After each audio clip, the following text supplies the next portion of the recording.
মানুষ কখনো কখনো অনেক স্বার্থপর হয়। এই গল্পটি এমনই দুজন স্বার্থপর বাগান মালিকের, যারা শুধু নিজেদের লাভ নিয়ে ভাবত। তাদের ছিল ফুলে ফলে ভরা দুটি সুন্দর বাগান।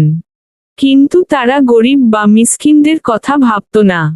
গরিব মিসকিনরা তাদের বাগান থেকে ফল খায়, এটা তাদের পছন্দ ছিল না। তাই তারা পরিকল্পনা করল ও শপথ নিল যে খুব সকালে উঠে বাগানের সব ফল সংগ্রহ করবে, যাতে গরিবরা কিছুই না পায়। তারা আল্লাহর শক্তির কথা ভুলে গেল এবং ইনশাআল্লাহ বলল না।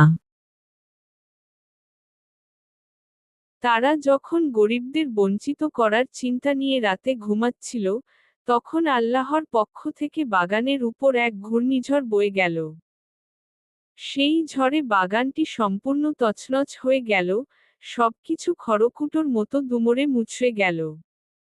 কিন্তু মালিকেরা ঘুমে থাকা এই সর্বনাশের কিছুই টের পেল না।